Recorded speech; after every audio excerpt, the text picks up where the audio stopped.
Today on Locked On Red Wings, Simon Edvinsson is back. JVR is back at practice too, and the Red Wings make their first large sweeping roster cuts.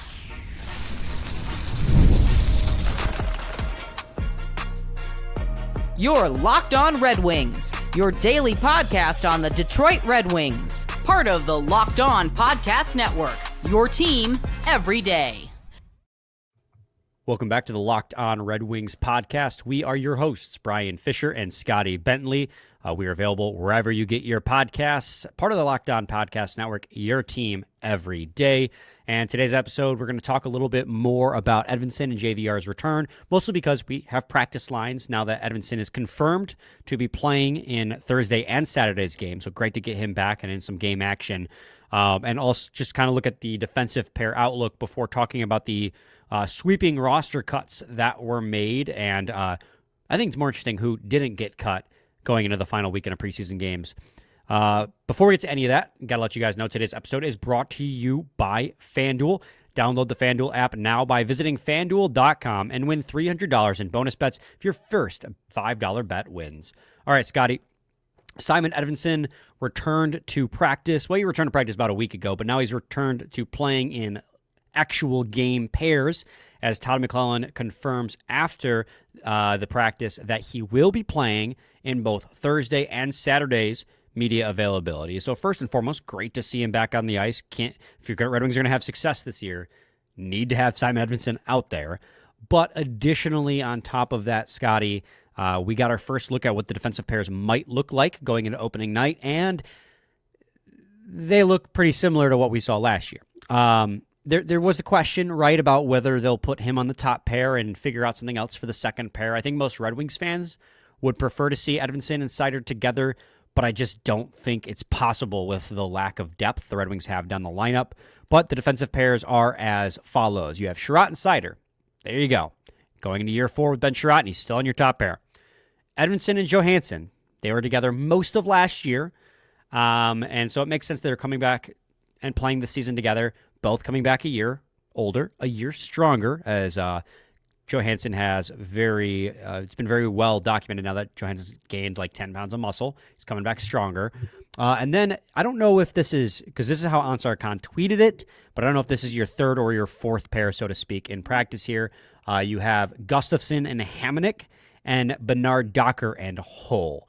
I'm not sure which one of those are going to be your third pair, but Scotty, before we talk about those two rotating bottom pairs, let's talk about the top 4 a little bit. How's your reaction here to the top 4 and how it's shaken out in our first look at what it could be? I'm not surprised. I don't really know what else to say. I think that it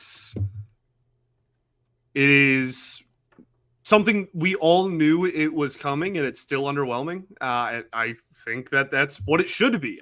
The only real debate, to be honest, is a debate that has, gone across over a calendar year now, which is, do you put Edvinsson and Seider on the same pair, or do you break them up? I have pretty consistently been in the camp of you cannot afford to put them together, even though they make a super pair.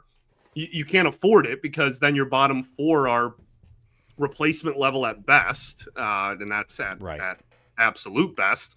So this is the situation you're in. Like, this is the bed you made kind of this offseason and over the last 2 calendar years. The one thing that I'm looking forward to a little bit is to see if Aljo takes a step. He's been one of the talking points throughout the reports out of training camp from the beat writers, is that like Aljo continues to look really good. He's looked good in the preseason so far. In the, obviously everybody has limited action. Nobody's played in every game in the preseason because we play every single night. But I think that is, if there is a silver lining, you're kind of hoping that maybe he can take a step forward to that second pair, maybe even raises its floor a little bit more. And can be a little bit more consistent on a game-to-game basis. But, in terms of Chiarot on the top pair, I'm not really sure you have too much of a choice. And right. So, the big thing to me is just, what does the revolving door of the third pair look like? That's really the only legitimate question outside of, do you keep Mo and Edvinsson together, which I think isn't even really too much of a question anymore. Yeah, and I think I agree with you. I don't want to see Sherratt on the top pair anymore, but to take Sherratt off the top pair means you have to put Edvinsson on the top pair, and like you said, that'd be a super pair. But then that leaves a gaping hole, an even bigger gaping hole, honestly, on the left side of the second pair because They can play we've half seen, an hour a night. Do it. well, we've seen with Sherratt and Albert Johansson last season that they don't play well together. They can't pair them up. Yeah. And so who are your other options? I think Johansson is still your best option on the second pair on the right side or left side. He's a natural lefty, but he can play both sides. So I don't think Hamnick's that guy anymore. He used to be in his prime, but I don't think he's that guy anymore. Justin Holl's clearly not that guy. Jacob Bernard-Docker, like maybe, and I mean that like very, very gently when I say maybe, like very unsure with that one because he's still kind of an unknown commodity, but I think he's probably a third pair defenseman. Yeah. And now that I'm looking at these pairs again, I think it's pretty clear that Gustafsson Hamonic is your third pair in these practice because both Holl and Bernard-Docker are righties. So that screams like an extra pair to me. It's got to be Sherratt Seider and Edvinsson Johansson. That's a solid second pair. Like if Johansson is taking that step forward, Johansson already had moments last season where he was he looked very comfortable in the second pair, especially playing with Edvinsson. So if he is coming back stronger, coming back, with the stamina to play a full 82, same with Edvinsson, they can be a very serviceable, if not maybe slightly above average second pair. And then you have obviously one of the top two-way defensemen in the NHL in the top pair, and Ben Sherratt's along for the ride. So if Aljo can take that step, as you were just alluding to, then it's actually not terrible. Ben Sherratt is serviceable to an extent. He's definitely overslotted where he is. But it's definitely not as good as it could be. Best case scenario is that super pair, but I just don't see a path forward for that unless the second pair is struggling so mightily that it just makes more sense to merge them together. Scotty, when it comes to that third pair, like what are you making of Gustafsson and Hamonic as your third pair when Holl and JBD are also options? I hope that it works out because I prefer it to any other combination of those four guys, I think. None of this is really shocking. On paper, that is probably your best case scenario third pair on October 2nd, right? The question is that something that is going to be positively reinforced throughout the year, right? Is it going to be good enough to where you're like, okay, I'm comfortable doing this every night? Or is it going to end up being that revolving door that we've been talking about all summer? So yeah, I'm not like shocked by it. It's pretty much the pair that we've been presuming was going to be the first option at third pair going into training camp. And yeah, it's just a matter of whether they play well enough to stick. If they can even be mediocre, then you're talking about a blue line that actually has the potential to be relatively deep, even if it doesn't have the top end, high end talent sans, Seider. But like Sherratt's going to be playing 25 minutes a night. Like it's, I don't know. It kind of feels like Band-Aid work to me and like a patch job of just trying to clog holes in a leaky pipe and hope that it works. But I don't know if you have anything better in store. I will say the biggest thing, I'm rambling, I know, but like the biggest thing for me is the production of the second pair. I think we know what we're getting out of Seider at this point. We know what Sherratt's going to provide. The third pair, I don't think there's any combination of those four guys that is going to necessarily inspire me into thinking that this is a great third pair. I don't want to put the whole blue line on one dude's shoulders, but like Aljo really is kind of the X factor for, how deep of a blue line this ends up being in my eyes. If he can be solid, then this can be even an above average top four. But I guess to your point, that third pair is really never in that conversation of being like super solid. Well, and that's frustrating too, because you have four guys, two of which are, solid NHL careers. And then just at this point, we saw a huge down year from Gustafsson last year. Hamonik's on the back quarter of his career at this point. Getting a 1-year deal with the Detroit Red Wings. The one player that I want to see in the lineup, but I don't know how they're going to make it work, is Jacob Bernard-Docker. He's shown flashes during the preseason of being very good. Lockdown Senators was telling us this is a guy that they constantly wanted to see in the lineup, but was blocked from playing. And he'll have to be a sheltered defenseman, and that's why I don't know how you get him in the lineup. Because who's playing on the left side of that third pair outside of Gustafsson? Hull, Hamonik, and Bernard-Docker are all righties. Now, Bernard-Docker, Ansar has him listed as the lefty the left side D in this pair with Hull as the extra pair. So if you can, maybe that's how he gets in, because I don't see how you can pair up Gustafsson and JBD as they're both offensive defensemen. Unless they're already the most sheltered defensive pair on the team. At that point, you would just only give them offensive zone to Hull. He's completely sell out for offense. But it's frustrating because I don't see a solid left side option for that third pair. I don't know how JBD gets in the lineup. Now, if he plays himself in the lineup, he's going to play in there. But, you're thinking about matchups. And, unless they're selling out for offense, who's playing in the left side if Bernard-Docker's in the lineup? He'll get opportunities the rest of the preseason and in, camp leading up to the season. And again, there is nothing that says that, like, Gustafsson's going to have a good enough year to justify playing, 75-plus games or whatever. Like, I'm really not worried about the guys that aren't in there on opening night getting opportunities at some point. It's just a matter of whether any of them are going to be productive in said opportunities that are presented to them. Yeah, we will see, Scotty. So when we return, let's talk a little bit about James Van Riemsdyk as we got our first look at offensive lines with him playing. So stay tuned for that in segment 2 of Locked On Red Wings. The NFL season is here, and FanDuel has an offer you don't want to miss. Right now, new customers can bet just $5 and get $300 in bonus bets if you win. That's right. Pick a bet, rather. Put down $5, and if it hits, you'll unlock $300 in bonus bets to use across the app. You're going to love using FanDuel because it gives you so many ways to play. You can build a parlay, you can try player props, even follow the live lines during the game. It makes watching football even more exciting when you've got a little bit something on the action. Whether you're a casual fan or love diving into the stats, FanDuel makes the game day experience so much better. So what are you waiting for? Visit FanDuel.com to download the FanDuel app today and get started. Scotty, JVR, obviously, as we noted, returned to practice. I don't believe we'll see him in the preseason, as he still needs to get up to speed after missing all of training camp and most of the preseason with the birth of his twins. He did skate with the Red Wings today. In his return to practice, he actually led warm-ups, led stretches around the center ice circle as an introduction to the Detroit Red Wings. And he skated as an extra for most of the practice, although he did get a look with the fourth line. That would be Rasmussen centering JVR and Berggren on the wings.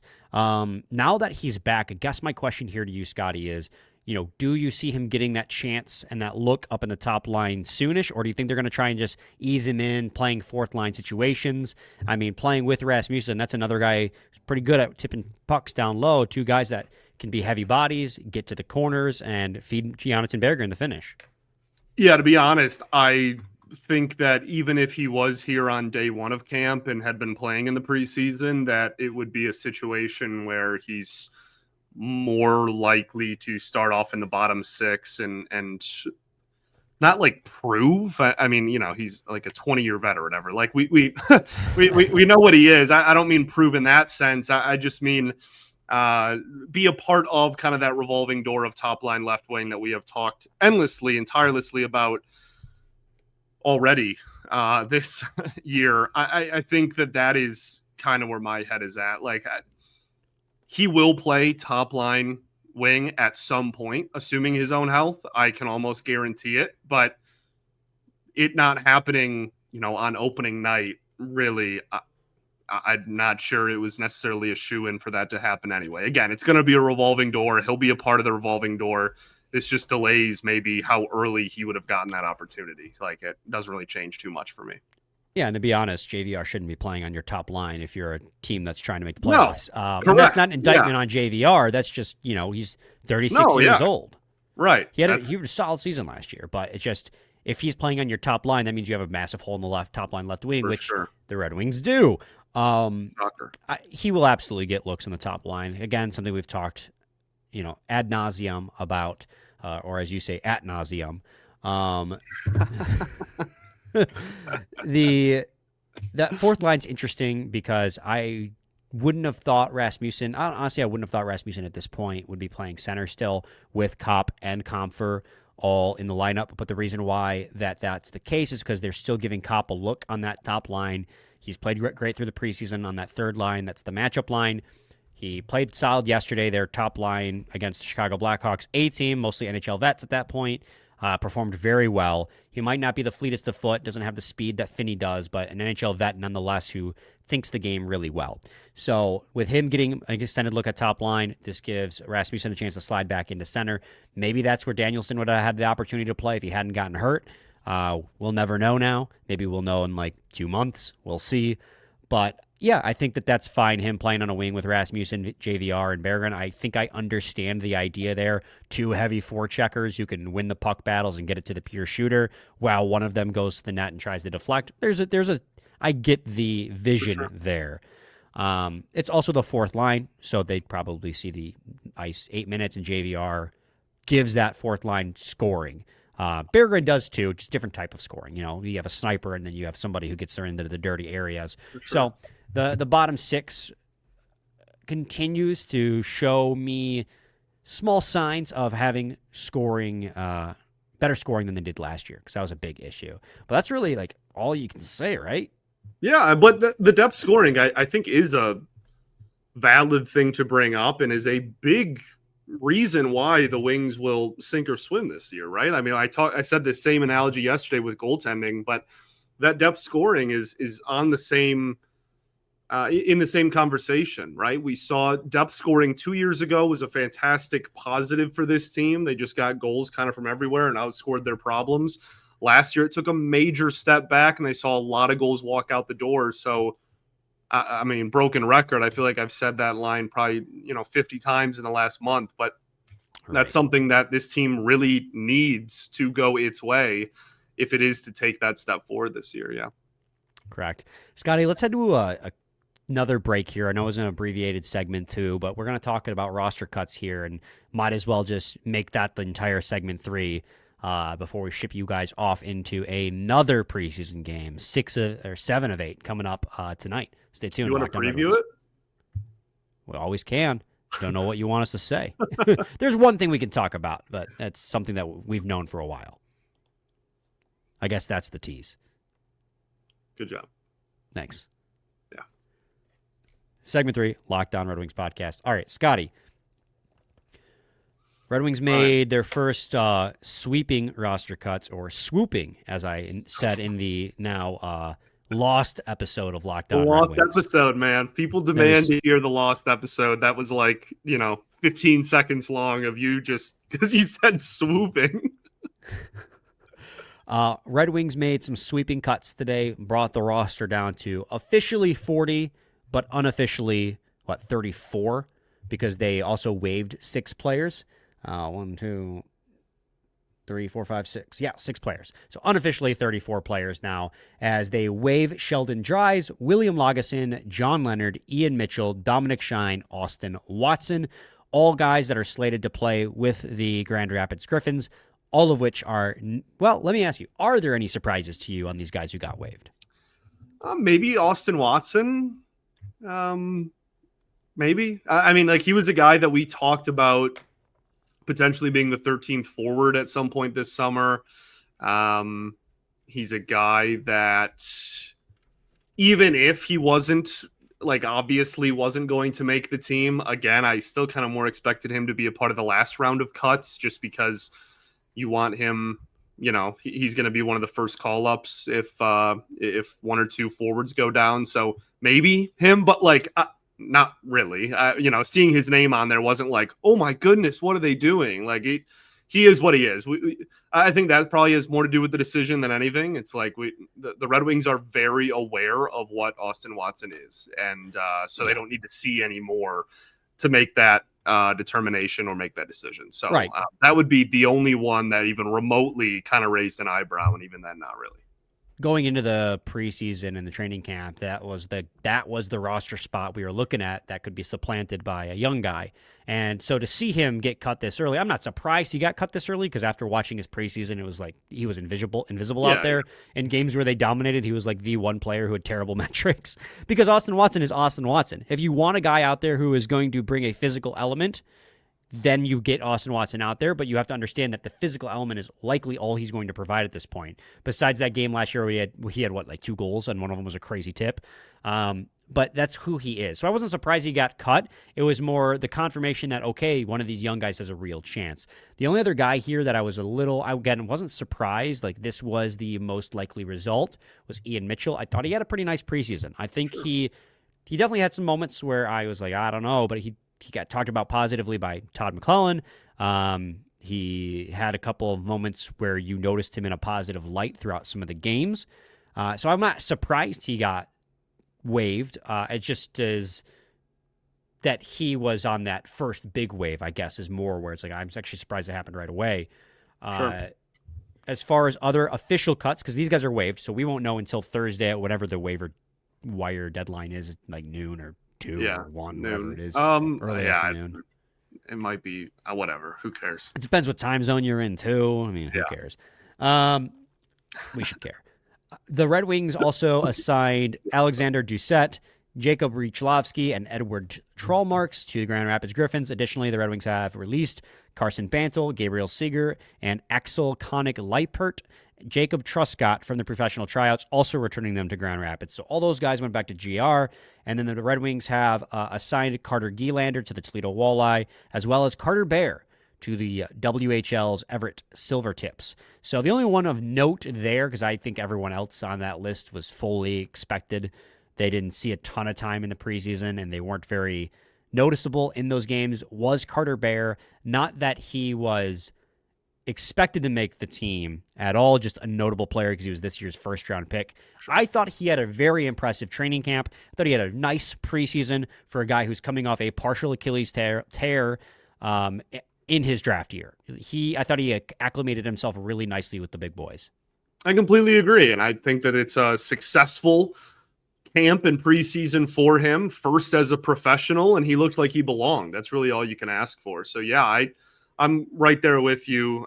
Him, being removed from the NHL roster is by no means a surprise. But, hopefully he can take that momentum and good health and carry it into a solid year this year. And we'll see, next spring kind of where he's sitting and what team he even ends up with.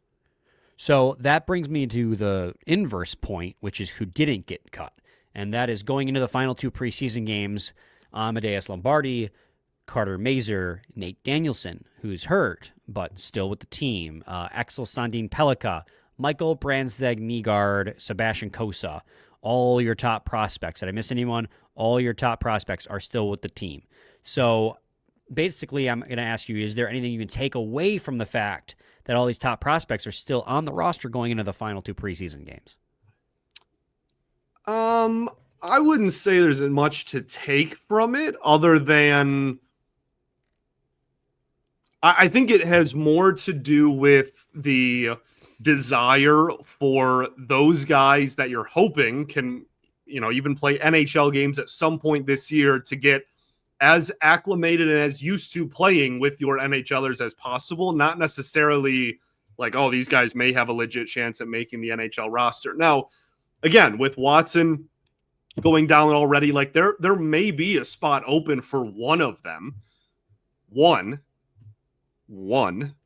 But like all 6 of those guys are obviously not making the team. And a majority of them are obviously not making the team. So I think it's mostly just that the organization kind of realizes these guys have a chance to be up at some point this year. They are the future of the franchise. Let's make sure they are the guys that get the most playing time with the NHLers that will be up here for the entire season this year. So I think it's really that more than like anything else. Yeah, and I think that is the proper takeaway. It's just getting them the most time possible with the big club, giving them the longest runway possible. And I do think they've also earned staying with the team for the most part. Like, you talk about players who have impressed you the most. Most of it is the top prospects and Emmett Finney, who's quickly becoming a top prospect. Not out.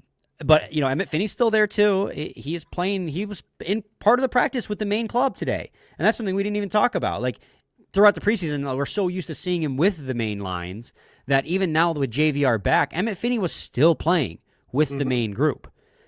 So there is a spot on this roster for at least one more player, maybe two if they don't carry 8 defensemen. I think that the fact that it's mostly because of what you said, right? Just giving them as much time as possible, but also giving them the most runway to filter out who's ready and who needs more time to cook. I think Emmett Finney, going into the final 2 games of the preseason, has probably earned his way onto the roster the most, which is something we did not predict going into the preseason. But we will see where it ends up. It's exciting that these guys are still here because that means we have the opportunity with the last 2 games. Speaking of game preview, the Red Wings play the Toronto Maple Leafs for the final 2 games of the preseason. Both of them are going to be dress rehearsal games, so we're going to see a lot of NHL vets. Todd McLellan has already hinted at we are going to get our best look at what the potential lineup is on Thursday and Saturday. So, if there are young players playing in those games, that means that they're in the actual mix to make the team. That does not mean it's a guarantee, though. It could just be they're closer, right, but not all the way there. But them being part of those dress rehearsal games is a very positive sign, even if they don't make the team. Yeah, it's just see what you got situation, or see where they're at, maybe is a better way to word it. Yes, see where they're at. Scotty, any final thoughts? I don't think so, man. Toronto. Dress rehearsal. Yeah, dress rehearsal games. So we ball. This one will be streamed on the Red Wings website. They lied. Do you know they lied to people? So what? they, remember how we were discussing how this game wasn't going to be streamed on the last game wasn't going to be streamed? Lied to people? Yeah, no, it's crazy. So they said they weren't going to stream that game online originally when that graphic came out. And so I alerted people. I said, hey, but you can watch it through ESPN Plus because it's going to be broadcasted locally in Chicago, so they'll have that feed. Then that game came out. When they released the starting lineup for the game, they said you can watch it on redwings.com or the app. And I had people like returning back to my post later in the reply saying, well, this has aged poorly because people were waiting for the game to start on the stream and this stream wasn't starting. I don't know if it ever did start because I was watching through ESPN Plus. So please, if it did, let me know. But I had like 3 or 4 people in the replies where I was like, I guess they are streaming the game, say, no, they aren't. That's rough. Yeah, I just ESPN Plus did. So, yes. Scotty, we'll be back tomorrow, recapping a game. Same time, same place. It's your team every day.